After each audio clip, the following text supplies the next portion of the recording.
Merry Christmas, Delishees. Grab a plate and feast on the delicious culture. I'm your host, Jon Francois. I hope you're enjoying this day with yourself or with your loved ones. I say yourself at first because a lot of people have this perception that if you're celebrating Christmas by yourself, it is a lonely time and something must be wrong with you. And that is totally not the case. Some people may just enjoy their own quiet company on a day like today, and that is totally fine. However you want to celebrate Christmas, I applaud you.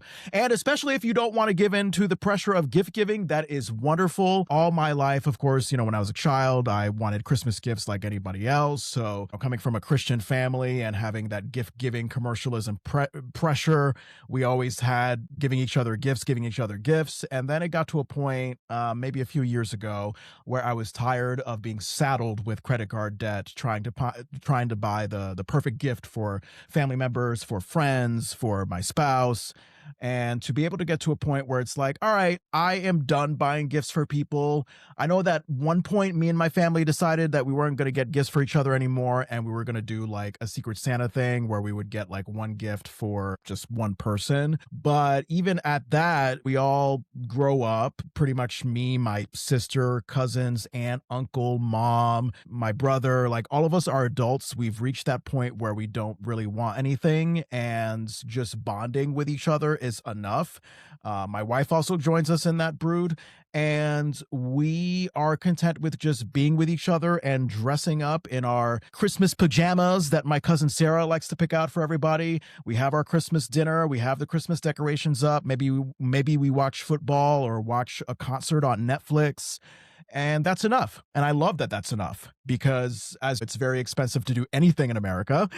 So to not have to give in to the gift giving commercialism of Christmas anymore is wonderful. Now, when me and my wife get a child, that'll be another story, because I understand children, they love Christmas. They want things for Christmas. So I will not deprive my child of that same experience that my wife and I had when we were children. But as long as me and my wife don't have children, I'm all about, I'm not getting anybody anything for Christmas, and it feels great. I enjoy the holiday a lot better because I experience the decorations, I experience the bonding with loved ones, I experience the Christmas movies, the aesthetic, the experience, the vibes, the visuals, everything about Christmas around me suddenly feels a lot better when you don't have to go broke.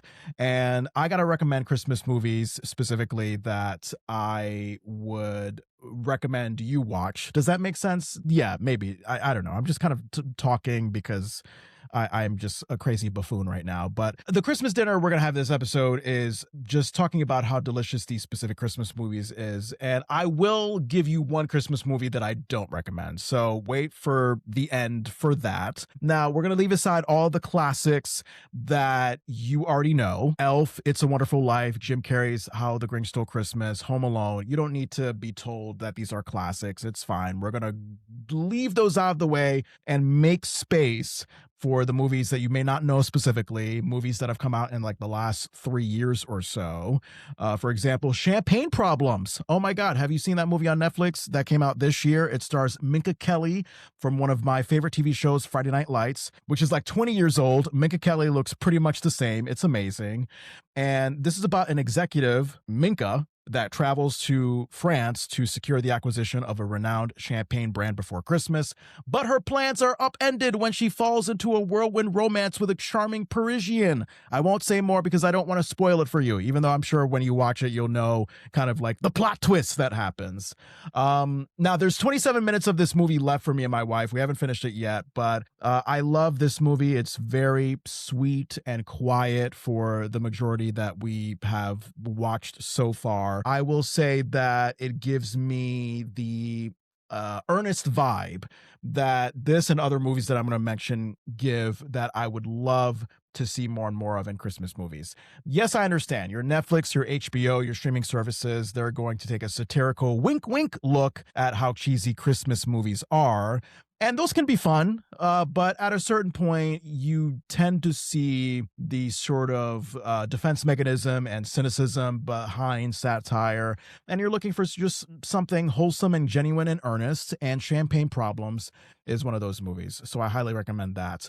Another one from 2023 from Hallmark, My Christmas Guide, which actually stars Amber Marshall. My wife knows the lead actress from the Canadian drama series Heartland.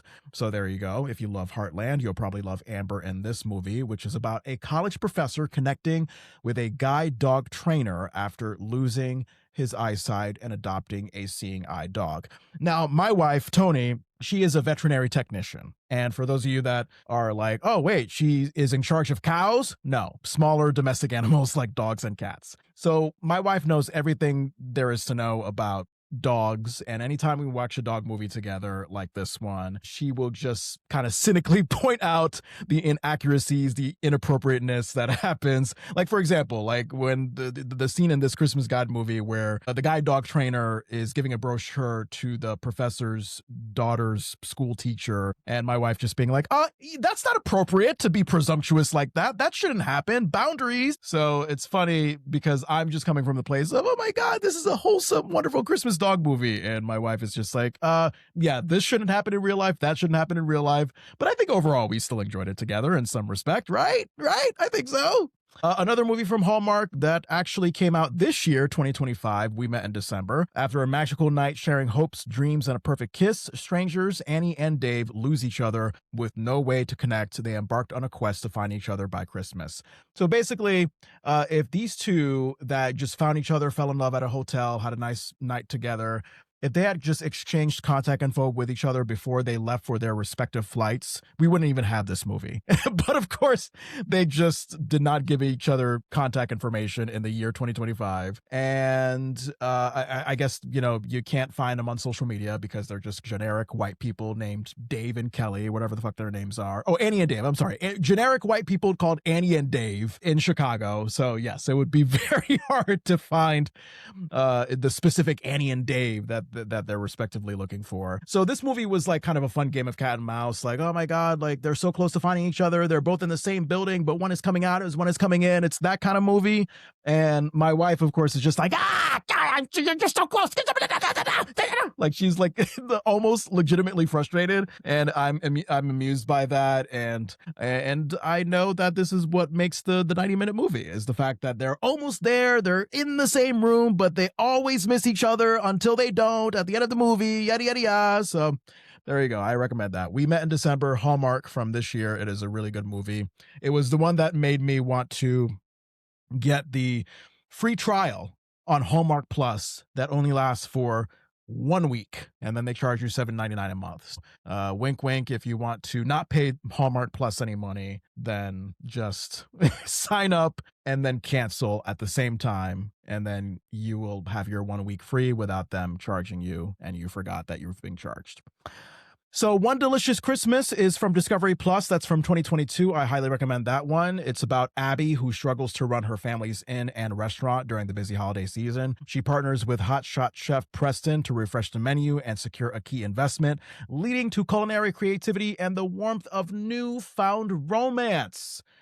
Bobby Flay is in this movie. Yes, well-known celebrity chef Bobby Flay, playing someone not named Bobby Flay, which doesn't make any sense. Unnecessary. Just play Bobby Flay in the movie. Like that should already have enough cachet. Alex Mallory Jr., the male lead in this movie, my wife and I recognized him from the Netflix show Ginny and Georgia. He played this sort of law enforcement agent that's after Georgia. So definitely very different from this charming, flirty, kind of funny, handsome chef coming in to change things and this Christmas movie here. And might I say, he is Filipino Canadian. And I think one of the first things I said to my wife when we first started this movie was, it's very rare that you see somebody of his ilk in a movie like this as a male lead, as a male romantic lead, because Hallmark especially, you go through all the thumbnails on YouTube for all the Hallmark movies. It's white, maybe some black here and there. So to have a Filipino Canadian like this guy considered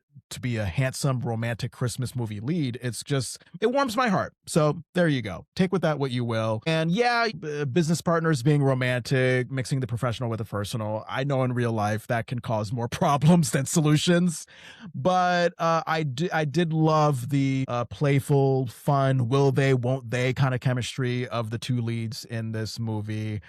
You know how it's going to end, but still, there's just something about the way they playfully flirt with each other. They're kind of on the edge. There's this awkward tension here and there. Like, it's just a trajectory that I really enjoy, where I know how it ends, but yet you're still making me wonder how it all ends. That is, I think, a sort of factor in what makes a good Christmas movie seem fresh in 2025. So those are great recommendations that I recommend for you. I think the only one that I don't recommend for you is My Secret Santa, which came out from Netflix this year, starring Alexandra Breckenridge, who you may know from the Netflix series Virgin River. She was also in This Is Us from NBC. After losing her job, desperate single mother Taylor resorts to disguising herself as an elderly man to get hired as a local ski resort's Santa Claus for the holidays. So this movie has a very Mrs. Doubtfire vibe. I may have glimpsed Mrs. Doubtfire a little bit back in the day. I don't really have a personal connection with the movie as much as many other people do.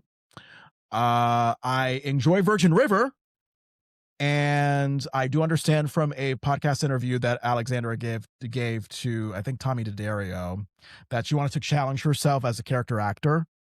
And I was shocked by that because Alexandra, she has this very chill, monotone, mature adult vibe to her. I've seen it in Virgin River. I've seen it to some extent in This Is Us. I still see that same vibe in My Secret Santa. So when you combine basically the vibe that she gives in Virgin River, if you're a fan of that, and put it with My Secret Santa, which is supposed to be this goofy Mrs. Doubtfire like comedic romantic Christmas movie, it's odd. It's odd. I don't think Alexandra played it well in this movie. It just didn't work for me. It was very weird. My wife and I didn't end up finishing it. And unlike Champagne Problems, I don't think we will. So take with that what you will. My Secret Santa, Netflix. Check it out if you want to see if you like it or not. So that's about it.